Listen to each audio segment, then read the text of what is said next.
Hello students, हम कर रहे हैं फाइनेंशियल अकाउंटिंग और आज हम न्यू चैप्टर स्टार्ट कर रहे हैं इंश्योरेंस क्लेम, जिसका नाम है बीमा दावे। फाइनेंशियल अकाउंटिंग बीकॉम के अंदर ये इंपॉर्टेंट चैप्टर है और लगभग सभी यूनिवर्सिटी के अंदर ये चैप्टर होता है। ठीक है, सो इंश्योरेंस क्लेम्स, तो बीमा दावे। तो सबसे पहले बीमा को समझ लेते हैं कि इंश्योरेंस है क्या, उसके बाद क्लेम को भी समझ लेंगे। तो देखिए, इंश्योरेंस से सीधा हमें याद आता है जिंदगी के बाद भी और जिंदगी के साथ भी, यानी कि जो बीमा है उसमें हमको जो बीमा याद आता है वो आता है लाइफ इंश्योरेंस, है ना। बट आपको पता होगा बीमे दो प्रकार के होते हैं, इंश्योरेंस दो प्रकार के होते हैं, दो टाइप के होते हैं। एक तो हो गया आपका लाइफ इंश्योरेंस, लाइफ इंश्योरेंस यानी कि जीवन बीमा, जीवन के साथ भी जीवन के बाद भी, जो लोग अधिकतर LIC से कराते हैं। LIC किसी बीमे का नाम नहीं है, इंश्योरेंस का नाम नहीं है। LIC मतलब है लाइफ इंश्योरेंस कॉरपोरेशन, कंपनी का नाम है ना। हाँ, वहाँ पर अधिकतर जो बीमा लाइफ इंश्योरेंस है लोग वहीं से करवाते हैं, ट्रस्टेबल है बहुत। ठीक है, फिर आता है आपका general insurance. General insurance, life insurance के अलावा जितने भी इंश्योरेंस होते हैं वो जनरल इंश्योरेंस होते हैं ना, उसको सामान्य बीमा बोलते हैं, सामान्य बीमा। इस चैप्टर की ओर बढ़ने से पहले हमें थोड़ा बहुत इनका नॉलेज होना चाहिए, तभी ये चैप्टर अच्छे से समझ में आएगा। लाइफ इंश्योरेंस में क्या होता है, बहुत टाइप के प्लान्स होते हैं। कुछ होते हैं कि आप 20 साल का प्लान है, अगर 20 साल से पहले डेथ हो गई आपकी, है ना, मतलब आज इंश्योरेंस करा रहे हैं, 20 साल तक आपको प्रीमियम पे करना है, किस्त भरनी है, और 20 साल से पहले डेथ हो गई तो एक अमाउंट फिक्स है वो आपको मिलेगा। ठीक है, आपकी फैमिली को मिलेगा। और अगर 20 साल तक डेथ नहीं होती है तो भी एक अमाउंट फिक्स है जो आपको मिल जाएगा। तो और वो अमाउंट फिक्स ही होता है, तो वो जो है उसको अधिकतर यहाँ पर जो लाइफ इंश्योरेंस होता है उसको एश्योरेंस बोला जाता है। क्या बोला जाता है? एश्योरेंस, यानी कि आश्वासन होता है। ये क्या होता है? आश्वासन। ठीक है, ओके। अब इसमें दो चीज़ें होती है, एक होता है कंपनी, जैसे कि आपकी LIC, लाइफ इंश्योरेंस कॉरपोरेशन, ये क्या है? कंपनी है। LIC क्या है? कंपनी, तो ये कंपनी हो गई। और एक होता है पर्सन जिसका इंश्योरेंस किया जाता है। तो जो ये कंपनी है, LIC है, जो इंश्योरेंस करेगी, इसको बोला जाता है इंश्योरर। क्या बोला जाता है? इंश्योरर। और जो ये पर्सन है जिसका इंश्योरेंस करवाया जा रहा है उसको बोला जाता है इंश्योर्ड। ये वर्ड आप याद रखना, ठीक है, इंश्योरर और इंश्योर्ड। जो इंश्योरर होता है वो इस पर्सन को, यानी कि ये कंपनी जो है इस पर्सन को देती है एश्योरेंस, मतलब आश्वासन। आपको दिख तो रहा होगा, अगर नहीं दिख रहा है तो जूम करना। आश्वासन यानी कि ये जो कंपनी है इसको आश्वासन देती है, बिंदास जियो, हम आपके साथ हैं, और आपके साथ भी और आपके बाद भी। ठीक है, तो वो ऐसा एश्योरेंस देती है कि जो आपको फाइनेंशियली हेल्प की जाएगी। अगर आपकी डेथ हो जाती है और डेथ नहीं भी होती है तो जो टाइम पीरियड है प्लान का वो पूरा हो जाएगा, तो आपको फिर पैसा मिलेगा।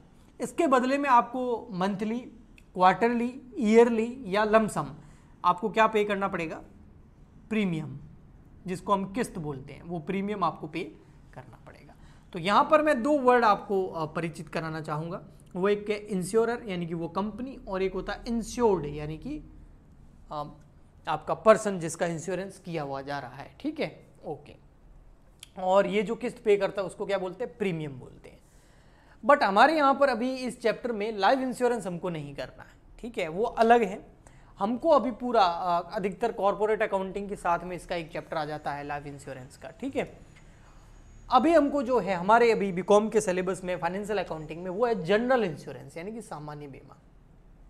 जनरल इंश्योरेंस में किसी भी पर्सन की लाइफ के ऊपर इंश्योरेंस नहीं किया जाता है। यहाँ पर अधिकतर इंश्योरेंस गुड्स वगैरह का किया जाता है। ठीक है, जैसे कार का इंश्योरेंस, बाइक का इंश्योरेंस, है ना, किसी फैक्ट्री के अंदर स्टॉक पड़ा है उसका इंश्योरेंस, है ना। तो वो सारे के सारे जनरल इंश्योरेंस के अंदर आते हैं। पहले जनरल इंश्योरेंस 1 साल का होता था, अब ये तो 20 साल का, 25 साल का, 30 साल का, लाइफ टाइम का हो सकता है ना, इसका प्लान ऐसा होता है। पहले ये जनरल इंश्योरेंस जो होता था वो 1 साल का होता था। आप न्यू कोई कार परचेज करके ला रहे हैं तो 1 साल का जनरल इंश्योरेंस होता था, आपको 1 साल का प्रीमियम पे करना होता था, फिर नेक्स्ट ईयर आपको वापस इंश्योरेंस करवाना पड़ता था। अभी न्यू बाइक वगैरह या न्यू कार वगैरह लेते हैं तो उसमें 3 साल का इंश्योरेंस इन्होंने कर दिया है, अभी किया है ये, अभी यही है। उसके बाद एक एक साल का करा सकते हैं, लेकिन 3 साल का भी एक साथ में होता है, ठीक है। तो 3 साल का प्रीमियम एक साथ आपको पे करना पड़ता है। ये जनरल इंश्योरेंस में आते हैं। जनरल इंश्योरेंस के ऊपर थोड़ा सा जाए तो ये जनरल इंश्योरेंस की जो स्टार्टिंग हुई है वो मरीन इंश्योरेंस से हुई है। मरीन इंश्योरेंस मतलब समुद्री बीमा। तो जनरल इंश्योरेंस की स्टार्टिंग कहाँ से हुई? समुद्रिक बीमा से हुई है। मरीन इंश्योरेंस, मरीन इंश्योरेंस, समुद्री या सामुद्रिक बीमा, मतलब समुद्र का बीमा करेंगे, नहीं समुद्र का बीमा नहीं करेंगे, समुद्र के ऊपर चलने वाले सिर्फ जहाज़ों का इंश्योरेंस। और ये बहुत सबसे पहले इसी का इंश्योरेंस किया गया, क्योंकि क्या होता था कि समुद्र मार्ग से हमने वॉयज अकाउंट अभी चैप्टर करा था, आपको पता ही है कि जो गुड्स का ट्रांसपोर्टेशन अधिकतर पुराने टाइम में भी होता था, है ना। वास्को डिगामा कैसे आया था इंडिया? उड़ के तो आया नहीं था, पवन पुत्र हनुमान तो है नहीं, वो कैसे आया था? समुद्र के मार्ग से आया था। तो अधिकतर यातायात जो होता था, या अधिकतर जब प्लेन नहीं थे, और अभी भी ट्रांसपोर्ट का सारा सिस्टम समुद्र मार्ग से होता है ना, जहाज़ों के थ्रू होता था, है ना। आपने वो समुद्री लुटेरे वाली मूवी देखी होगी, उसमें बताते हैं ना, वो पुराना सिस्टम ही बताते हैं। तो उसमें क्या वो लुटेरे जो होते थे, सामुद्रिक लुटेरे, है ना, पायरेट्स ऑफ कैरिबियन ये मूवी का नाम है, कप्तान जैक स्पैरो, याद होगा आपको। तो वो जो लुटेरे होते थे वो क्या करते थे, जो भी सामान जा रहा होता था समुद्र मार्ग से एक कंट्री से दूसरी कंट्री, एक सिटी से दूसरी सिटी, तो उसको बीच में लूट लेते थे। पहला डर ये होता था। दूसरा डर ये होता था कि समुद्र है तो कभी भी कोई तूफान आ गया, चक्रवात आ गया, या समुद्र में कुछ पहाड़ी से रॉन्ग डायरेक्शन में चला गया, कहीं टकरा गया जहाज या डूब गया, है ना, टाइटेनिक डूबा था जैसे, तो उस केस में रिस्क बहुत ज़्यादा रहती थी। तो फिर यहाँ पर क्या किया, कुछ कंपनियाँ आई, और इसमें पहला पर्सन जो आया था उसका नाम था लियोडस। लियोडस ने इसकी शुरुआत करी। ये पर्सन था, इसने अपनी कंपनी बनाई और इसने बोला कि भैया जितने भी शिप हैं उनको हम देते हैं इंश्योरेंस, है ना, हम आपको देंगे, क्या देंगे, एश्योरेंस देंगे कि आपका जितना भी नुकसान होगा उसको हम भरेंगे। अगर नुकसान हुआ तो, है ना, हर जहाज को कोई समुद्री लुटेरे कोई लूट नहीं पाते थे, या फिर हर जहाज कोई डूबता भी नहीं था, और हर बार कोई चक्रवात भी नहीं आता था। हाँ, रिस्क तो भी ज़्यादा रहता था, तो इसीलिए उन्होंने सबका एश्योरेंस कर दिया और इसके बदले में इनसे ये लेने लग गए प्रीमियम। ठीक है, तो इस तरीके से जो है समुद्र मार्ग में जो यात्रा थी उसकी रिस्क को धीरे धीरे कम किया जाने लग गया, और इससे ही जनरल इंश्योरेंस की स्टार्टिंग हो गई। तो ये तो जनरल इंश्योरेंस की मैंने स्टार्टिंग बताई, सामान्य बीमा की। हमारे जो इस चैप्टर में है वो क्या है, वो अब आते हैं उसके ऊपर मेन। ये मैं हटा देता हूँ, ये सब आपकी जनरल नॉलेज के लिए था कि इंश्योरेंस का थोड़ा सा इंट्रोडक्शन, ताकि आपको चीज़ें समझ में आए कि आप कर क्या रहे हैं। हमको पढ़ना तो जनरल इंश्योरेंस ही है, लेकिन हमको जो जनरल इंश्योरेंस पढ़ना है वो पढ़ना है फायर इंश्योरेंस। अच्छा, फायर इंश्योरेंस ही क्यों पढ़ना है? एक्सीडेंटल इंश्योरेंस वगैरह बहुत सारे इंश्योरेंस होते हैं ना, वो क्यों नहीं पढ़ने हैं? ओनली फायर इंश्योरेंस क्यों है, यानी कि अग्नि बीमा हमको पढ़ना है। तो हम अकाउंटिंग पढ़ रहे हैं ना, अकाउंटिंग किसकी की जाती है? किसी भी बिजनेस की। और बिजनेस के अंदर क्या होता है, स्टॉक, और उस स्टॉक का क्या करा जाता है, इंश्योरेंस। वो भी अधिकतर कौन सा इंश्योरेंस करवाया जाता है? फायर इंश्योरेंस, अग्नि बीमा। आग लगने से कई बार माल, गुड्स, स्टॉक या फैक्ट्री नष्ट हो जाती है, तो उसका स्टॉक का इंश्योरेंस करवाया जाता है, या एसेट का भी करवा सकते हैं। ठीक है, तो उसको बोलते हैं फायर इंश्योरेंस, अग्नि बीमा। और एक तो कारण ये है, दूसरा इसका रीज़न ये है कि हमारे चैप्टर ये इसलिए है क्योंकि फायर इंश्योरेंस में जो लॉस होता है उसकी कैलकुलेशन करना इतना आसान नहीं है। एक्सीडेंट हो गया किसी कार का, वो तो जो इंस्पेक्टर आएगा इंश्योरेंस कंपनी से, वो चेक करेगा क्या क्या डैमेज हुआ, वो कैलकुलेशन कर लेगा। ठीक है, लेकिन फायर इंश्योरेंस में कैलकुलेशन कैसे करेगा? किसी गोडाउन के अंदर जो भी स्टॉक पड़ा था वो आग लगने के बाद तो जल गया, अब कितना स्टॉक था क्या पता। अच्छा, आग बहुत ज़्यादा लंबी लग जाती है, बड़ी आग लग जाती है, तो जिसमें इन्वेंट्री सिस्टम जो फॉलो कर रखा था, यानी कि जो रिकॉर्ड्स थे वो भी साथ में जल गए, कंप्यूटर भी साथ में जल गया। अब करा लो फायर इंश्योरेंस का कैलकुलेशन कि इंश्योरेंस कंपनी कितना पैसा देगी, एक्चुअल में लॉस कितना हुआ है। तो ये थोड़ा सा मुश्किल है, तो इसीलिए इसको हमारे कोर्स सिलेबस के अंदर रखा गया है। अब फायर इंश्योरेंस जो है उसके टाइप में आपको बता देता हूँ। फायर इंश्योरेंस के टाइप्स, ये 3 टाइप का है, और तीनों टाइप का हमारे सिलेबस में हमको पढ़ना है। फर्स्ट आता है इंश्योरेंस ऑफ स्टॉक। ठीक है, यानी कि स्टॉक का बीमा, ठीक है, हिंदी में बोलेंगे स्टॉक का बीमा। नेक्स्ट नंबर, सेकंड नंबर हमारा जो आता है वो है इंश्योरेंस ऑफ कॉन्सिक्यूशनल लॉसेज। ये क्या होता है ये भी बता दूं मैं आपको। इंश्योरेंस ऑफ, वैसे तो डिटेल में इसको पढ़ेंगे लेकिन फिर भी थोड़ा बहुत तो अभी बता देंगे। लॉसेज हिंदी में बड़ा अच्छा नाम है, परिणामी हानि का बीमा, परिणामी हानि, ठीक है, हानि का बीमा। ओके। और थर्ड नंबर जो हमारा आता है वो आता है कंप्रहेंसिव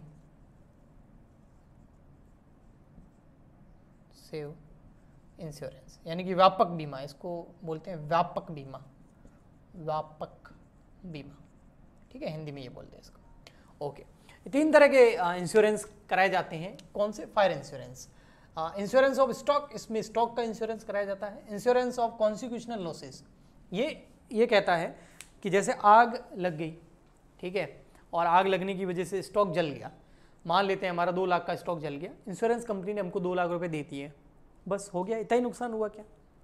नहीं, आग लगने के क्या दूसरे दिन ही वापस बिजनेस उसी अवस्था में आ जाता है जैसा आग लगने से पहले था? क्या कि वो प्रॉपर चलने लग जाएगा? नहीं, आग लगने के बाद में उसको वापस पहले वाली कंडीशन में लाने में टाइम लगता है। 1 महीना, 2 महीने, 3 महीने, 4 महीने, 5 महीने, 6 महीने लग सकते हैं। तो 4-5 महीने बिजनेस बंद पड़ा या पहले की तरह परफॉर्म नहीं कर रहा है, पहले की तरह प्रॉफिट नहीं कमा रहा है, तो उसको लॉस हुए होंगे, उसका भी इंश्योरेंस करवा दिया जाता है कि जितने पीरियड तक आग लगने की वजह से, लगने के बाद में जितने पीरियड तक बिजनेस सही से नहीं चल पाया, वापस संभल नहीं पाया, तो उस पीरियड में जितना लॉस होता है उसका भी पैसा इंश्योरेंस कंपनी देती है। इसका अलग से प्रीमियम पे किया जाता है। इसको बोलते हैं इंश्योरेंस ऑफ कॉन्सिक्यूशनल लॉसेज, यानी कि जो परिणाम निकले हैं आग लगने के, उस परिणाम से जो हानि हुई है उसका बीमा। और एक होता है कंप्रहेंसिव इंश्योरेंस, व्यापक बीमा, इसके अंदर स्टॉक के बीमा भी शामिल है, कॉन्सिक्यूशनल लॉसेज का भी बीमा भी शामिल है, एसेट्स का बीमा भी शामिल है, सारे पूरे बिजनेस का बीमा करा दिया, व्यापक पूरा।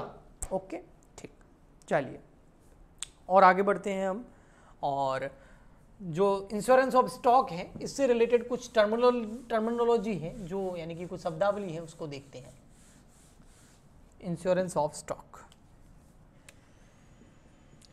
इंश्योरेंस ऑफ स्टॉक, स्टॉक का बीमा, ठीक है। अब इसमें क्या शब्दावली है आइए देखते हैं एक एक करके। सबसे फर्स्ट इसमें हम पढ़ते हैं फायर। फायर का मतलब क्या है? अब आप बोलोगे सर फायर का मतलब क्या है? सिंपल है, आग लगना। हाँ वो तो है, लेकिन कुछ चीजें आपको ध्यान रखनी है। वो क्या है?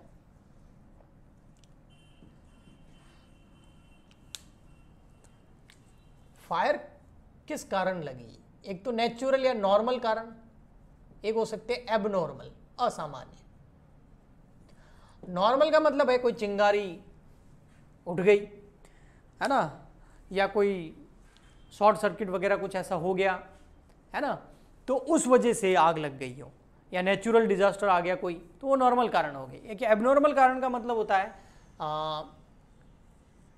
एबनॉर्मली, मतलब जो है मशीन जो है आपकी वो खराब थी और आप उसकी रिपेयरिंग नहीं करवा रहे थे, और उस मशीन की वजह से ही कुछ विस्फोट हो गया या कुछ ऐसा जो आपको ध्यान रखना चाहिए था, आपने लापरवाही कर ली, वो एबनॉर्मल रीजन हो गया।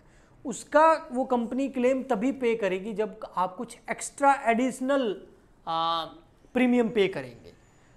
वैसे सारे रीजंस ही शामिल हो सकते हैं, बट कुछ ऐसे रीजंस होते हैं जो एबनॉर्मल होते हैं, असामान्य होते हैं। उस केस में अगर आपको उनको भी शामिल कराना है कि कुछ नहीं, हमको तो अगर आग लग जाए तो पैसा मिलना चाहिए, तो उसका एक्स्ट्रा प्रीमियम पे करना पड़ता है, फिर उसको भी शामिल किया जा सकता है।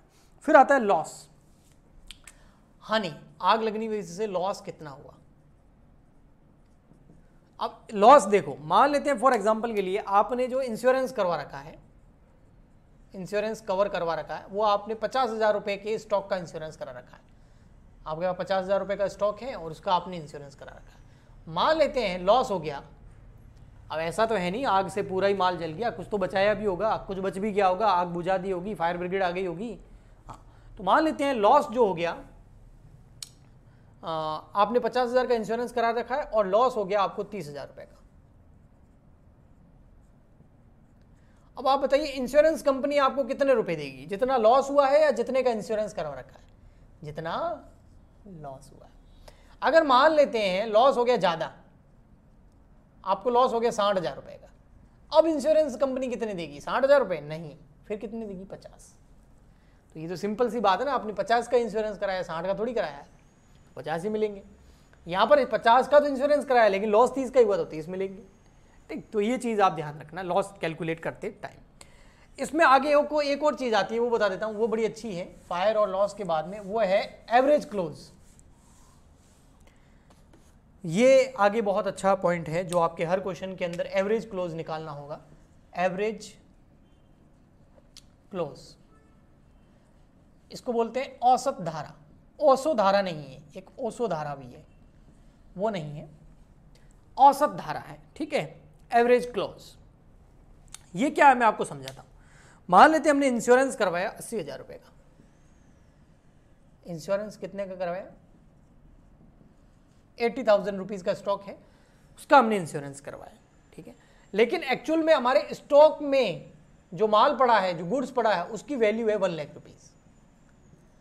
आप बेईमानी कर रहे हो ना, इसका मतलब तो आपके गोडाउन के अंदर जो गुड्स पड़ा है उसकी वैल्यू कितनी है, 1 लाख, लेकिन आपने इंश्योरेंस कितने का करा रखा है, ओनली 80,000 का, मतलब 20,000 रुपए के स्टॉक का आपने इंश्योरेंस नहीं करवा रखा। ओके, ठीक।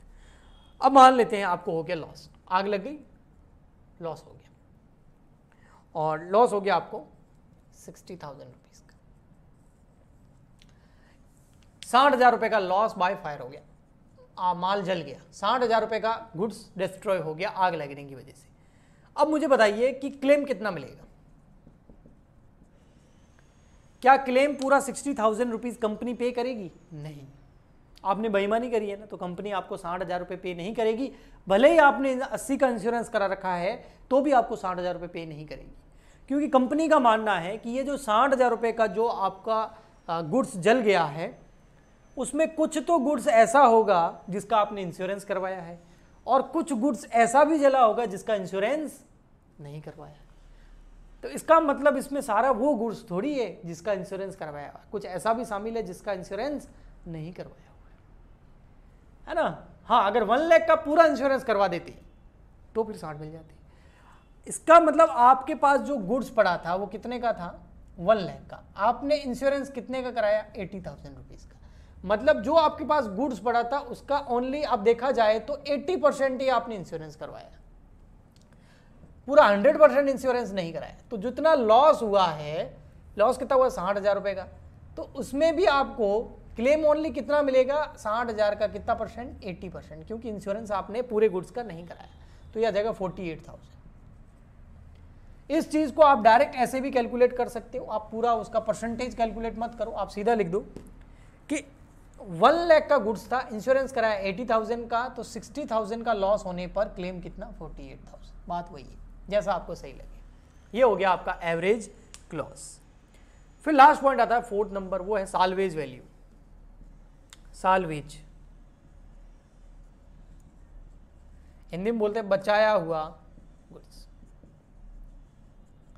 है ना। जैसे गोडाउन में आग लग गई और मालिक जो है बाहर बैठ के तालियां बजा रहा है, अपने तो इंश्योरेंस हुआ है, कोई प्रॉब्लम नहीं है, किसी ने उसका वीडियो बना लिया कि देखो इधर आग लगी हुई है, खुश आदमी और डांस कर रहा है, अपने तो इंश्योरेंस कराया हुआ। इंश्योरेंस कंपनी फूटी कोड़ी नहीं देगी, कुछ भी नहीं देगी।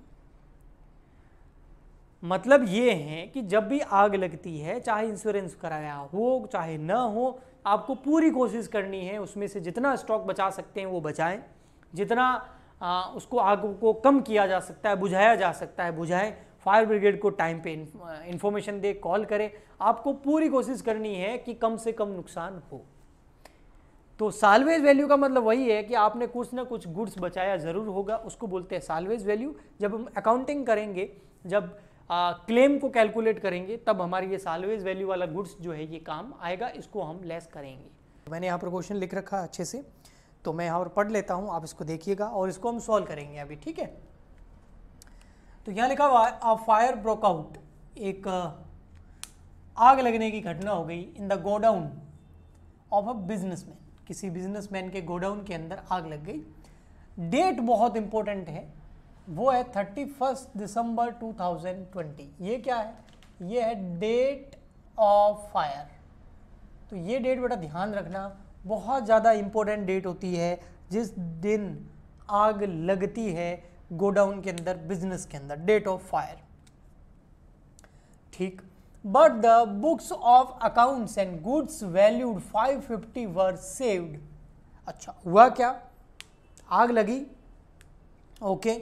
उस आग लगने के दौरान हमने भी थोड़ी मेहनत करी और उस बिजनेसमैन ने मेहनत करी और उसने क्या किया, जो बुक्स ऑफ अकाउंट्स थे जिसमें सारा का सारा डेटा था वो बचा लिए और 550 रुपए का गुड्स भी हम बचा पाए। इसी को बोलते हैं साल्वेज गुड्स, जो हमने लास्ट लेक्चर में बात करी थी। The following extract were made available from the books. जो हमने बुक्स बचाई उससे हमें कुछ डेटा मिला, सारी बुक्स तो नहीं बचा पाए लेकिन कुछ जो बुक्स बचाई तो आधा अधूरा डेटा हमारे पास में है। इसकी हेल्प से हमें ये पता लगाना है कि जिस दिन आग लगी उस दिन हमारे पास में स्टॉक कितना पड़ा था। आग की डेट क्या है? 31 दिसंबर 2020। तो इस डेट का हमें चाहिए स्टॉक। इस दिन का हमारे पास स्टॉक कितना पड़ा था? जितना स्टॉक इस दिन हमारे पास पड़ा था उसमें 550 रुपए का बच गया और बाकी का जल गया। उसके लिए हम क्लेम करेंगे, इंश्योरेंस कंपनी को बोलेंगे भैया प्रीमियम पे किया है तो पैसा दो या स्टॉक ला के दो। बट हमारे पास डेटा है क्या? इस डेट का हमारे पास स्टॉक है। आइए देखते हैं। इनके अंदर हमको एक मेमोरेंडम ट्रेडिंग अकाउंट दिया हुआ है, लेकिन वो कब का दिया हुआ है? 31 मार्च 2020 का दिया हुआ है। ओ देखो 31 मार्च 2020 का, और आग कब लगी है? 31/12 को। तो दोनों डेट के बीच में गैप हो गया ना। मार्च का दे रखा हमको ट्रेडिंग अकाउंट, उसके बाद अप्रैल, मई, जून, जुलाई, अगस्त, सितंबर, अक्टूबर, नवंबर, दिसंबर, तो लगभग 9 महीने जो है उसका हमें कोई डेटा नहीं है, तो उसका स्टॉक हमें पता नहीं है। लेकिन मार्च का स्टॉक हमें पता है। मार्च का हमें स्टॉक पता है, क्लोजिंग ये रहा, वो कितना है? 29,410। लेकिन ये 29,410 का जो स्टॉक पड़ा था गोडाउन में, ये कब पड़ा था? ये तो 31 मार्च 2020, 31 मार्च 2020। हमें तो दिसंबर 2020 का चाहिए। तो हम कैसे निकाल सकते हैं? उसके लिए हमें कुछ इन्फॉर्मेशन दे रखी है। ट्रेड क्रेडिटर्स दे रखी हैं, सेल्स दे रखी हैं, पेमेंट टू क्रेडिटर, और क्रेडिटर 2 डेट के दे रखे हैं। एक तो दे रखे हैं इस डेट के 31 मार्च के, एक दे रखे हैं हमें 31 दिसंबर के। एक क्रेडिटर को पेमेंट कितना किया वो दे रखा है। आपको पूछा है, आप सेल्स दे रखी है 1 अप्रैल 2020 से 31 दिसंबर 2020, यानी कि ये जो ट्रेडिंग अकाउंट दे रखा है इसके बाद से लगाकर, यानी कि मार्च के बाद, यानी अप्रैल आ गया, अप्रैल से लगाकर दिसंबर में सेल कितनी हुई वो हमारे पास डेटा अवेलेबल है। आपको कैलकुलेट करना है अमाउंट ऑफ क्लेम। तो हमें कुछ नहीं करना है, हमें ट्रेडिंग अकाउंट बनाना है। कहाँ से कहाँ तक का? अप्रैल से लगाकर दिसंबर तक का, क्योंकि मार्च का तो है हमारे पास डेटा। तो अप्रैल से दिसंबर तक का हम ट्रेडिंग अकाउंट बनाएंगे तो उसके बैलेंसिंग फिगर में अपने आप ही क्लोजिंग स्टॉक निकल के आ जाएगा। ठीक, तो देखिए कैसे, यहां बनाता हूं मैं ट्रेडिंग अकाउंट। यहां से आपका सॉल्यूशन स्टार्ट है। ये है ट्रेडिंग अकाउंट। कब से कब का है? 1 अप्रैल 2020 से लगाकर 31 दिसंबर 2020 तक का। ठीक, ओके। अब इसमें आपको बताइए क्या क्या आता है। ट्रेडिंग अकाउंट तो आता ही है ना, बीकॉम कर रहे हैं, 11th क्लास के अंदर सीखा होगा ना। अगर नहीं सीखा है तो बेसिक लेवल ऑफ अकाउंटिंग नाम से प्लेलिस्ट में आपको एक प्लेलिस्ट मिल जाएगी, उसके अंदर मैंने ट्रेडिंग अकाउंट वगैरह कैसे बनाते हैं वो भी सिखाया है। इस चैनल पे आपको सब कुछ मिलेगा, एडवांस से लगाकर, सॉरी बेसिक से लगाकर एडवांस लेवल तक। ओके, तो सबसे पहले यहाँ आता है ओपनिंग स्टॉक।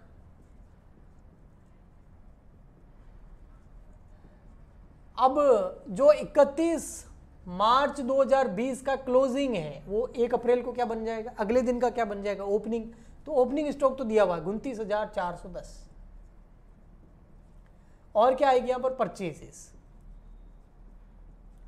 अब परचेज कहीं क्वेश्चन में दे नहीं रखी है। कोई बोले सर ये रही ना परचेज 78,470, नहीं, ये तो 31 मार्च तक की है, हमें 31 मार्च तक की परचेज नहीं चाहिए, हमें तो उसके अगले दिन अप्रैल से दिसंबर तक की परचेज चाहिए। तो ये परचेज काम की नहीं है। लेकिन हमको यहाँ पर क्रेडिटर दे रखे हैं और क्रेडिटर और परचेज का सीधा लेना देना होता है। जब भी हम किसी से उधार परचेज करते हैं तो सामने वाला कौन हो जाता है? क्रेडिटर।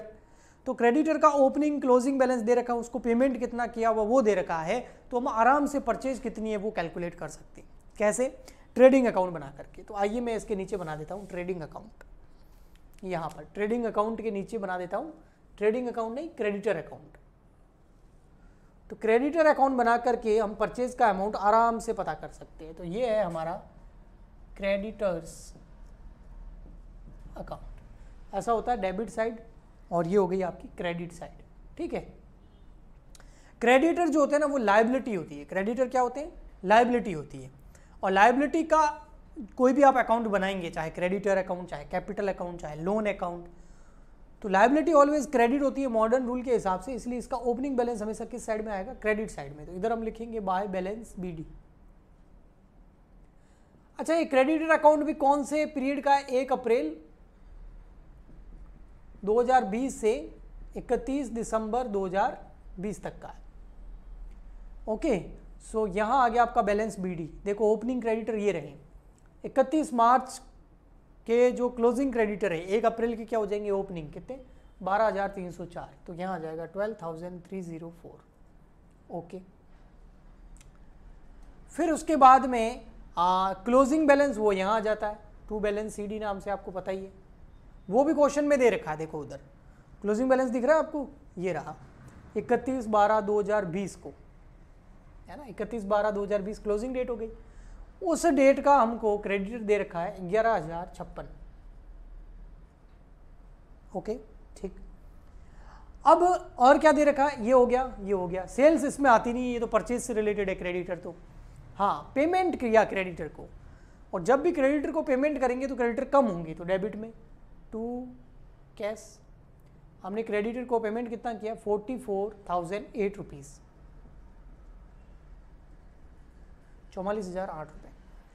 अब तो यहाँ पर आप टोटल करेंगे ना और इसको समझेंगे तो आपको समझ आएगा। देखिए 44,008 रुपये हमने पेमेंट किया, 11,056 रुपये के क्रेडिटर अभी भी हैं, तो टोटल क्रेडिटर हो गए 55,064 रुपये के, 55,064 के। लेकिन हमारे पास तो 12,304 रुपये के क्रेडिटर थे, तो और क्रेडिटर कहाँ से आए? इसका मतलब हमने और उधार गुड्स परचेज किया है। तो यहाँ आ जाएगी परचेजेस बैलेंसिंग फिगर के अंदर।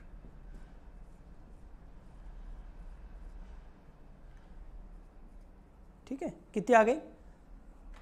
55,064 में से लेस कर दो 12,304, 42,760। ये क्या आ गए? आपकी परचेज आ गई। मैंने बोला था परचेज चाहिए, ये आ गई। यहाँ से कितनी आ गई? 42,760।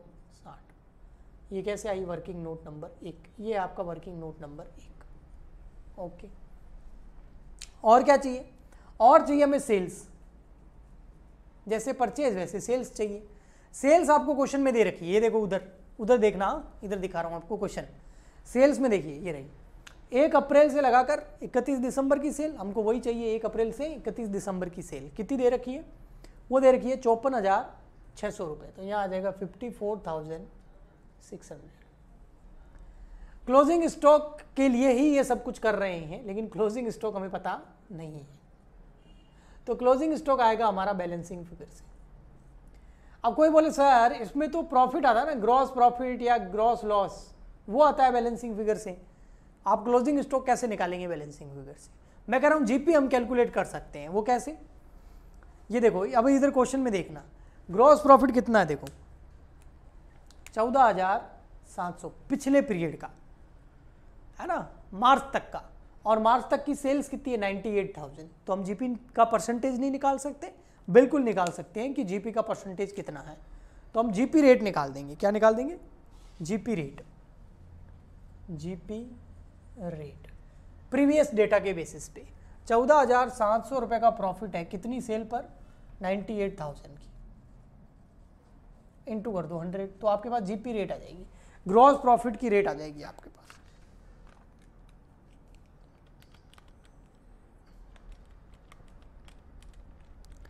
ये आ गई 15%, 15%। अब जीपी रेट आ गई है तो आप जीपी नहीं निकाल सकते क्या करंट पीरियड का? निकाल सकते हैं। ये रही सेल्स, इसका निकाल दो 15%। 54,600 करंट पीरियड की अप्रैल से दिसंबर की सेल है, उसका 15% कर दो। बीकॉम में कैलकुलेटर अलाउ होता है, पता है ना आपको, तो यूज किया करो इसको। 8190। अब टोटल कर दो इस साइड की, तो 29,410 प्लस 42,760 और प्लस 8190, तो आ गया 80,360। अब उसमें से लेस कर दो क्या? सेल 54,600। तो बैलेंसिंग फिगर में क्या आ गया? Closing stock 25,760। तो 25,760 क्या आ गया? Closing stock. यानी कि 31 दिसंबर को जब आग लगी, डेट ऑफ जो फायर है, उस दिन हमारे पास क्लोजिंग स्टॉक कितना था? 25,760। तो अब हम क्लेम कितना करेंगे? तो क्लोजिंग स्टॉक कितना आपके पास? नीचे की तरफ देखो, इधर क्लोजिंग स्टॉक हमारे पास था 25,760 रुपीज़। ये हमारे पास क्लोजिंग स्टॉक था। इसमें से हमने बचा कितना लिया? 550 रुपये का। ये देखो ऊपर सेव गुड्स, जिसको हम साल्वेज गुड्स भी बोलते हैं। क्या बोलते हैं? Salvage goods 550। ठीक है, इसको हम लेस कर देंगे क्लोजिंग स्टॉक में से। देखो नीचे साल्वेज गुड्स, जो आपने गुड्स बचा लिया उसका क्लेम थोड़ी देगी कंपनी, 550 रुपये का, वो लेस हो जाएगा। तो अब आ जाएगा अमाउंट ऑफ क्लेम।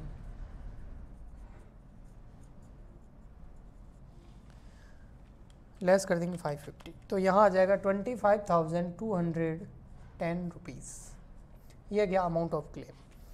ये थोड़ा क्वेश्चन सिंपल था क्योंकि इसके अंदर एवरेज क्लोज नाम की चीज़। तो सबसे पहले बात करते हैं कि ये कॉन्सिक्वेशनल लॉसेज होते क्या हैं, जिसको हिंदी में बोलते हैं परिणामी हानि। तो ये परिणामी हानि क्या होती है? तो हिंदी में थोड़ा सा आप फोकस करेंगे ना, वैसे यहाँ पर भी ठीक है कॉन्सिक्वेशनल लॉसेज। परिणामी हानि मतलब कोई रिजल्ट आया और उसकी वजह से कुछ लॉस हो रहा है। क्या रिजल्ट आया? फॉर एग्जाम्पल के लिए, अगर आपका रिजल्ट अगर कभी 10th का या 12th का या 8th का या कभी भी आपका रिजल्ट खराब रहा है, तो रिजल्ट आने के बाद में आपको क्या क्या लॉसेज हुए होंगे वो आपको पता होगा ना। तो उसमें एक आपका ईयर खराब हो गया, रिजल्ट खराब हो गया, मार्कशीट खराब होगी, वो तो है ही है। इसके अलावा जो पिटाई होती है वो भी आपके लिए लॉस है। यानी कि कुछ हुआ जिसका रिजल्ट आया और लॉस हुआ। तो यहाँ पर क्या हुआ? यहाँ ये हुआ कि आग लग गई। कहाँ पे लगी? स्टॉक के अंदर, बिजनेस के अंदर। और उसकी आग लगने की वजह से आपका स्टॉक जल गया, आपका जो गुड्स था वो जल गया, आपकी बिल्डिंग जल गई। यानी कि लॉस की वजह से, आग लगने की वजह से बहुत ज़्यादा लॉस हुआ, वो तो है ही है। उसके अलावा इसका एक रिजल्ट और आता है। वो एक रिजल्ट ये आता है कि ऐसा थोड़ी है कि आज आग लग गई और कल के दिन आप अपने आराम से बिजनेस कर रहे हैं, पहले से भी अच्छा बिजनेस आपका चल रहा है। ऐसा होता है क्या? मान लेते हैं आपका रिजल्ट, एग्जाम दिया, रिजल्ट अच्छा नहीं आया क्योंकि आपने पढ़ाई नहीं करी, इधर उधर घूमे फिरे, मजे किए, अब आपकी पिटाई कर दी आपके घर वालों ने, तो क्या दूसरे दिन ही पढ़ाई में मन लग जाएगा? नहीं, है ना। तो हाथों हाथ ऐसा नहीं होता है ना, एक रिकवरी का टाइम पीरियड चाहिए होता है ना। तो वैसा का वैसा यहाँ पर भी है। अब बिजनेस के अंदर आग लगी है, स्टॉक जल गया है, नुकसान हुआ है, तो क्या अगले दिन एकदम बढ़िया से बिजनेस चल जाएगा? नहीं। जो वो लॉस बाय फायर हुआ है या आग लगने की जो घटना हुई है, उसका इम्पैक्ट कुछ टाइम तक रहेगा, उसका प्रभाव बिजनेस पे कुछ टाइम तक पड़ेगा। अब बिजनेस में जब हम इंश्योरेंस करवा देते हैं स्टॉक का, तो उसमें इंश्योरेंस कंपनी जितना स्टॉक नष्ट हुआ है, जितना स्टॉक से हमें हानि हुई है जलने की वजह से, उसका तो क्लेम हमें कंपनी देती है। बट जो वो एक पीरियड पे इम्पैक्ट रहेगा बिजनेस का, उस आग लगने की वजह से हम व्यापार नहीं कर पाएंगे, वो 1 महीने हो सकता है, 2 महीने हो सकता है, 3 महीने हो सकता है, 4 महीने हो सकता है। यानी कि वापस सेम स्टेज के अंदर आने के लिए एक टाइम पीरियड तो लगेगा। तो क्या उस टाइम पीरियड में हमें लॉस नहीं हुआ? क्या उस टाइम पीरियड में उतनी ही सेल हुई जो नॉर्मल होती है? नहीं।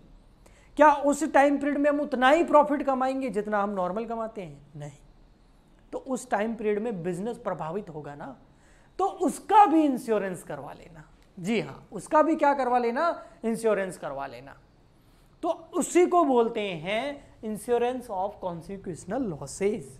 इसमें स्टॉक का इंश्योरेंस तो है ही है, आग लगने की वजह से, उस घटना की वजह से जो आपका बिजनेस सही से नहीं चला है, 3-4 महीने 2 महीने रिकवरी पीरियड जो आपको लगा है, उसमें जो आपको प्रॉफिट का लॉस होगा, क्योंकि बिक्री नहीं होगी तो प्रॉफिट का लॉस होगा, वो प्रॉफिट भी आपको कौन देगी? इंश्योरेंस कंपनी देगी।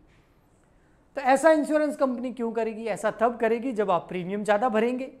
तो यहां पर 2 तरह के इंश्योरेंस हो गए, स्टॉक का भी इंश्योरेंस हो गया और उस इंपैक्ट का भी, जो प्रॉफिट का लॉस होगा उसका भी इंश्योरेंस इसके अंदर कवर होता है। इसी को बोलते हैं इंश्योरेंस ऑफ कॉन्सिक्वेशनल लॉसेज। और हमें उसका क्लेम कैलकुलेट करना है कि हम कितना दावा करेंगे, कि हमें हानि कितनी हुई।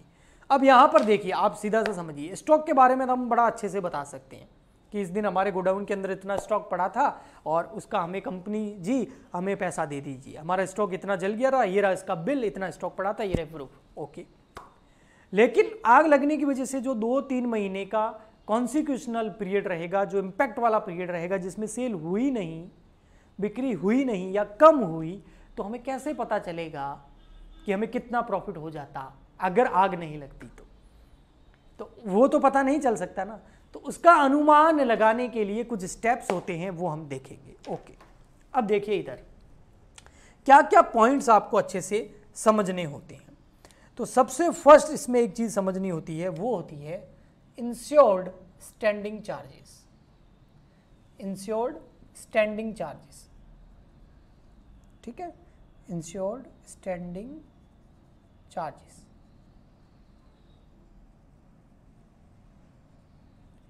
यानी कि बीमित स्थिर व्यय।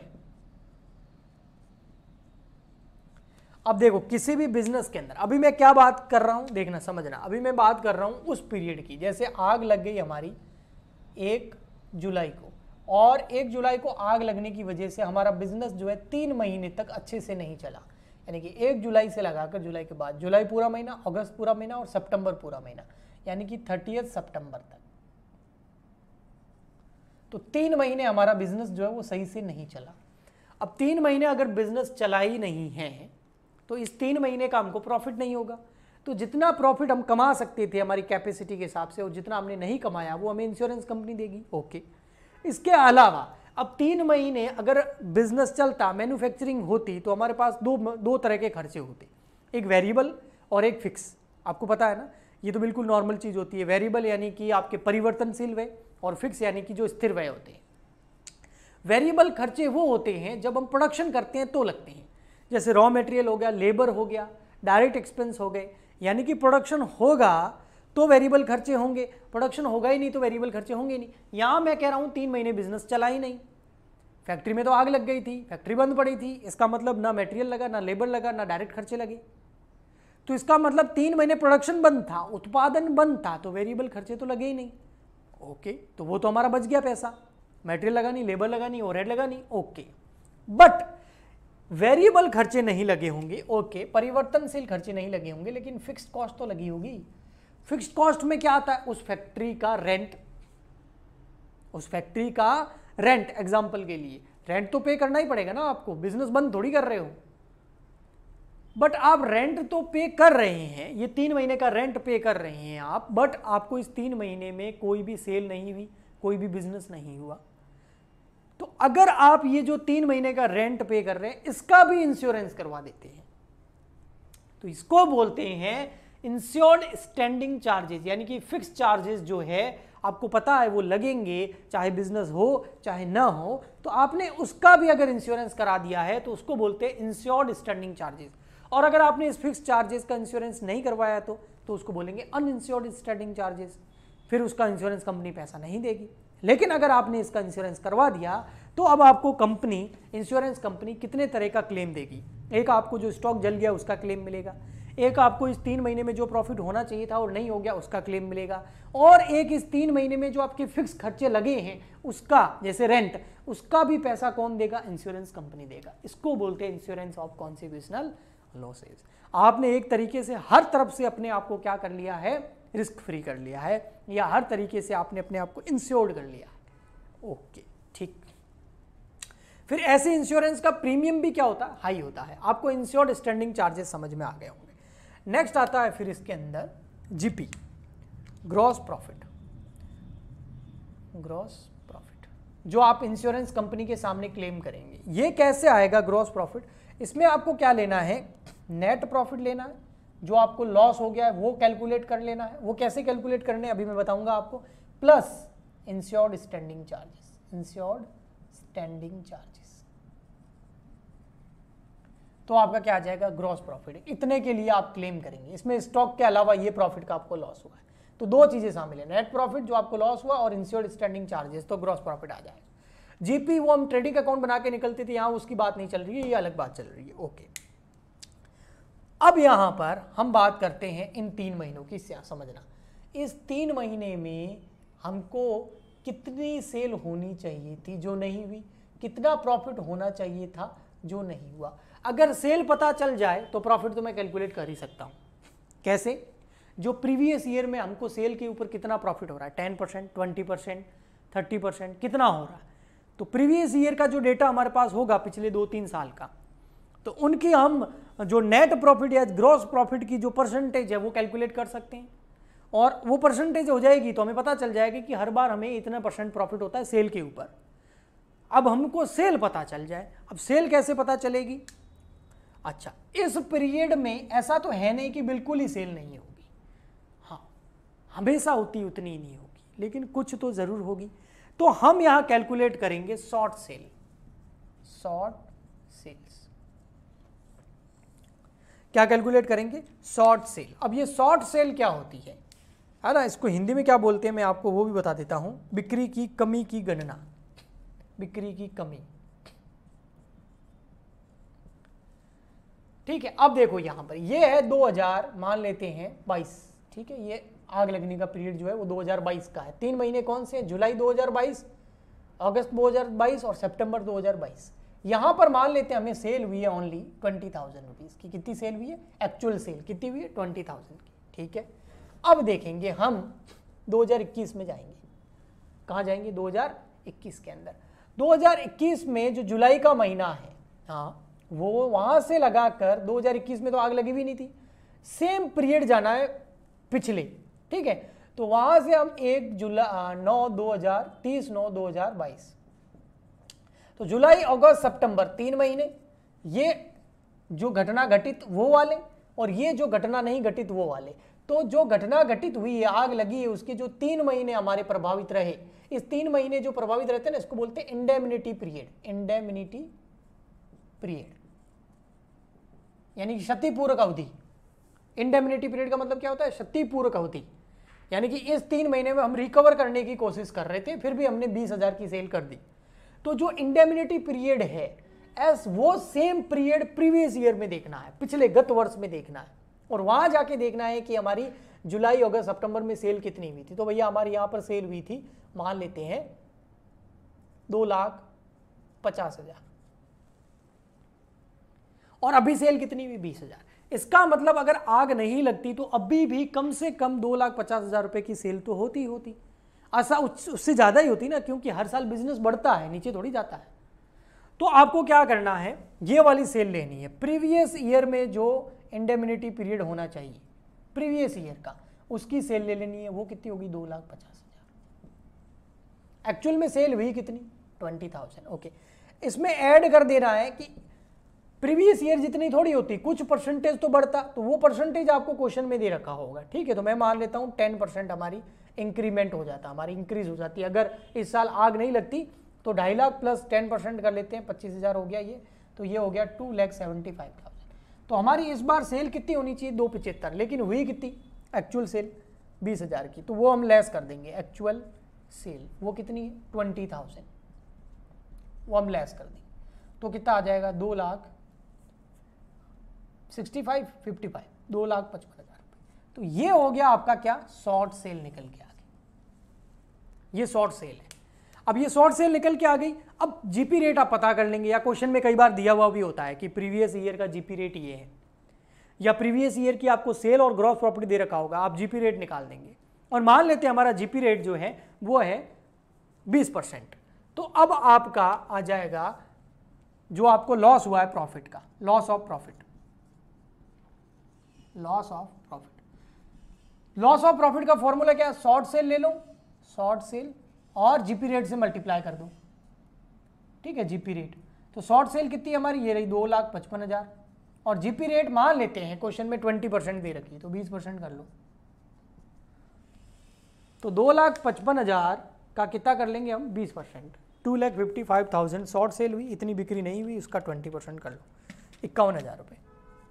तो 51,000 का हमको लॉस ऑफ प्रॉफिट हो गया, है ना। 51,000 रुपये का हमको प्रॉफिट होना चाहिए था, वो नहीं हुआ है। तो ये 51,000 रुपये कौन देगी, इंश्योरेंस कंपनी देगी। इसके अलावा जो इंश्योर्ड स्टैंडिंग चार्जेस है वो कौन पे करेगी, जो रेंट वगैरह पे करना था उसका भी इंश्योरेंस करा रखा है इंश्योरेंस कंपनी। स्टॉक का पैसा कौन देगी, इंश्योरेंस कंपनी। तो ये कुछ बेसिक कॉन्सेप्ट्स और इसके पीछे का बेस मैंने आपको समझाने की कोशिश करी है।